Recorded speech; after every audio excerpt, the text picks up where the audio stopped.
Hey everyone, and welcome to the official Burning Star YouTube channel, where I'll be making videos about everything related to Burning Star comics. And for this video, I wanted to take a look back into the beginning, to a much older comic that I did. I started it in 2018, finished it around the beginning of 2019, I think. Most of the process of making this comic, I think it was just editing and redrafting, and I've often made jokes about this comic being what killed hand-drawn comics for me, because this was the last one that I drew by hand, inked it, you know, the old classic way, and as you can see, it's not necessarily my specialty, inking. I definitely think moving away from traditionally drawn was probably the best option for me.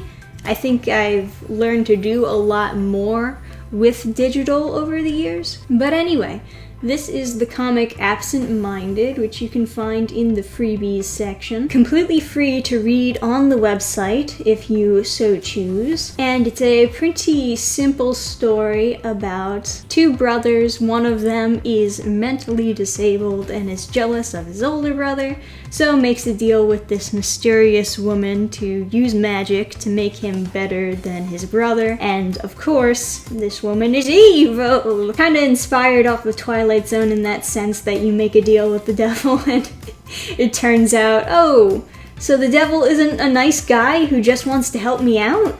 That's weird. Adam Meisner, my boyfriend, helped me on this one. I think it's good to definitely pass around your story to somebody else and hear like their own thoughts about it. And Adam was a good help because he's also a writer, so he can give me another writer's perspective on the matter, be a little bit more critical. And I did not color the cover, that was somebody else that I just commissioned to color it for me, because this was way before I had officially made the switch to digital, so I did not understand how to do many things digitally. But I did do some things digitally, like for example, you can see that I did a good portion of the shading digitally. Originally, like if you zoom in and actually, well, I guess it's a little bit pixelated if you zoom in, but you can tell that there's like some texture on some of the gray tones. Originally, I was trying to fill them in with just gray markers, but it wound up looking awful, just really terrible. So when I had everything like scanned and put into the computer, I was trying to go over everything and give everything a little special touch so that it didn't look so awful, and that involved adding shading. In hindsight, if I could do it again, I would just do this in complete black and white and not worry about gray tones. So a little bit part of the struggle with how this opens is trying to get the audience to kind of understand that this brother is not well in the head, without specifically saying it, of course. And we do have some of these like flashback scenes, which I think help allude to it. You can kind of see parents given the special treatment. Literally a t-shirt that says #1. Okay, that might have been a little bit too on the nose, but you see the older brother is studying and the younger brother is being rewarded for very simple accomplishments because less is expected of him. He grows resentment towards his younger brother, but once the parents are gone, you see that he kind of steps up to take care of his younger brother. But what you also might notice is that he is in the same sitting position through all of this, so it kind of shows you that he has not actually moved very far from where he was as a child. Kind of a visual cue in that sense. The younger brother, Chase, is upset, and he's upset because he's jealous of his older brother, but he can't really comprehend that thought, so he doesn't really know how to deal with it or speak to his older brother about it, so he makes the rash decision to just run away. Oh my gosh, look at this.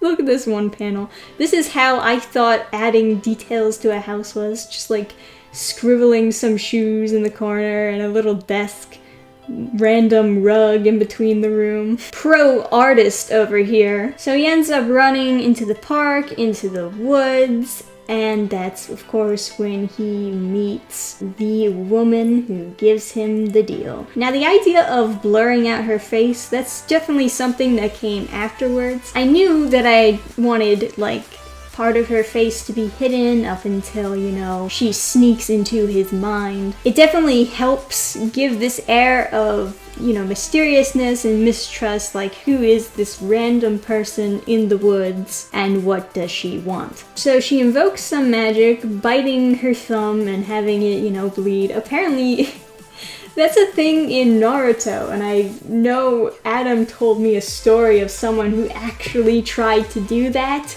to like bite their thumb open.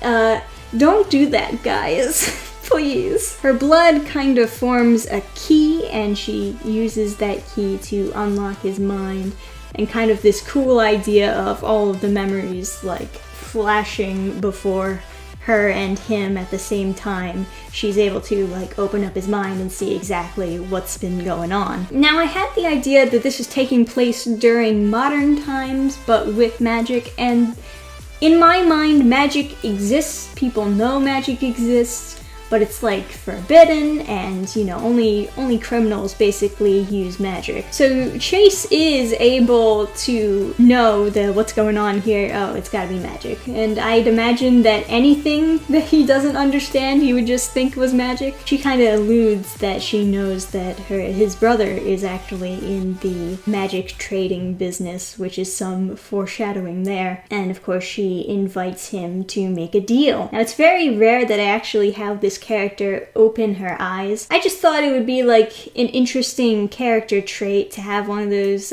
characters with a very like fake doll-like face, always smiling, but you never actually know what's going on inside her head. And that tiny action of opening her eyes is like kind of a fleeting window of what is actually going on inside of her mind. So the deal is pretty simple. He gives her the crystal, which he doesn't know what it does, of course, but she knows because she's a magic expert and she's been trying to get a hold of his brother for a while now. And in return, she does hold up her end of the deal. Some people might be wondering what she's actually saying while she's conducting this little magic spell. It's very Latin based, but no, it's not literally Latin, it's just gibberish. Sorry, guys.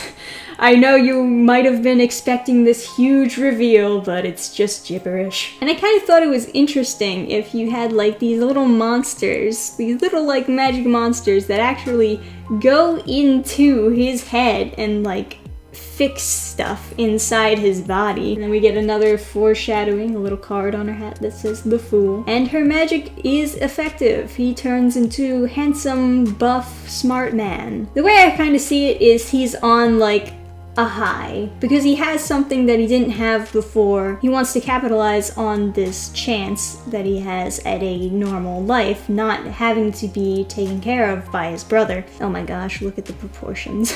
They're tiny ass heads. Pro artist right here. Anyway, he meets up with his brother again, and he's expecting his brother to be happy, but instead he kind of freaks out on him because he used magic, and magic is forbidden, of course, and his brother is in the black market magic business, so he knows this can only be bad. But Chase didn't really get the reaction that he was hoping for.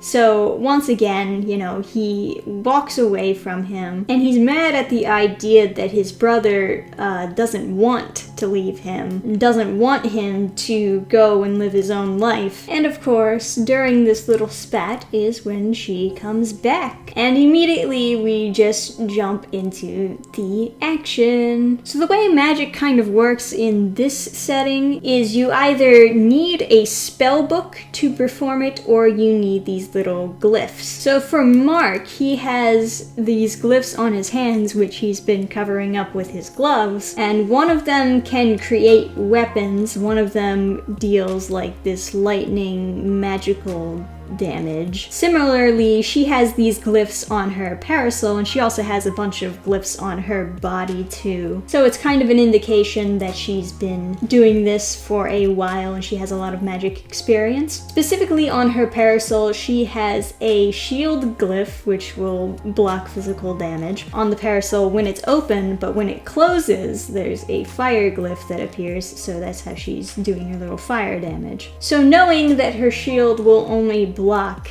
against physical, he brings out his magic, and that's when she reveals her little trump card that she took the crystal from Chase. And the magic from the crystal creates this glyph around Mark, to which he starts choking. All of the air is removed from his body and he begins to suffocate. So now it's up to Chase to defeat her, but he doesn't really know anything about magic. He managed to steal her spell book in a scuffle, but at the end of the day, you know, he only rips out one page and then she accidentally burns it on fire, which definitely makes her mad. Another moment where she opens her eyes and you get a little bit of a window into her emotion. And like any fun villain, she's gotta talk trash on him before she defeats him, of course. But then we get into the little bit of a twist. So this is a good example of, I guess, a very mental mind game where he cuts himself and she thinks that he's trying to perform a blood spell because that's what she's used to. She's used to fighting against other spells and other magics. That's the type of mind games that she's used to playing. And he knows that. So she thinks that she's in the clear. You know, she has the crystal.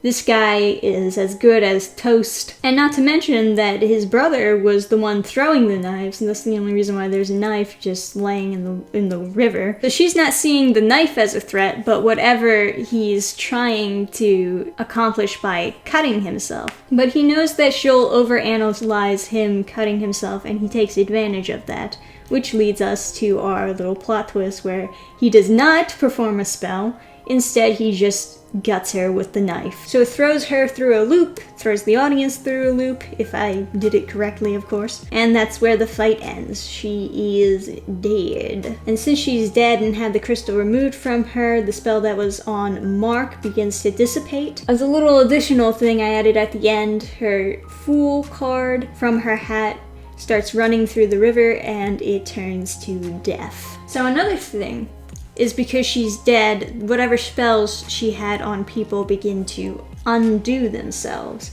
which means that the spell that was done on him also undoes itself. So he's unable to keep performing CPR on his brother, and it's an unfortunate, sad moment. Regardless, help does come, and his brother does survive, but he's suffered a lot of brain damage from lack of oxygen, of course. And these cops are kind of investigating, trying to figure out what exactly went down here, but they don't have any clues as to what really went down. All they know is that the brother definitely stabbed that girl. Maybe there's a chance that there's an of mice and men situation going on here, and Chase killed his own brother. Who knows? So they're thinking they're going to arrest Chase. Now in this moment, some of you may have forgotten that he did tear out a page from the book and he put it in his pocket.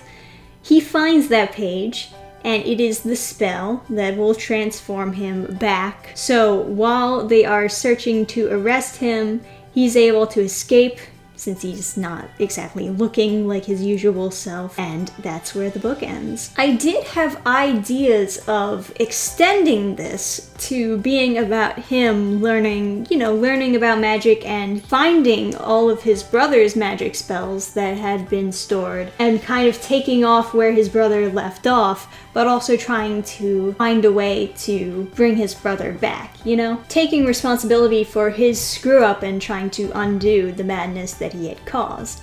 But that would be a story for another time. It is definitely an interesting little take of magic in modern times and how it would be like. But there's also a lot of questions that would be raised if I continued it, stuff that I would have to think about, how I'd want to be handling how the black market necessarily works. So I think it's an interesting one-shot, and that's what it ended up being. Like I said, this is the very last comic I ever did traditionally by hand. After that, it was all digital. But you know, I definitely don't regret going to digital. I like doing digital art, and I don't think that it's worse than traditional in any sense. I think for some artists, they have a preference based on what works best for them. And for me, I do think digital probably works best. Looking back at this, I can definitely tell that the art is rough. But I don't think it was a waste of time making it. I think I definitely learned a lot making it. I had fun doing it.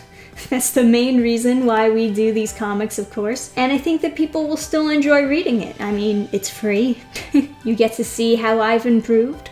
But anyway, let me know what you think down below in the comment section. Did you enjoy Absent Minded? Did you enjoy my little commentary? Is there any question or something that you wanted to know about the production of this little comic? Any and all thoughts, leave them down below in the comment section. Remember to like that video because that helps the channel a bit. Thank you guys for watching. I'll see you next time.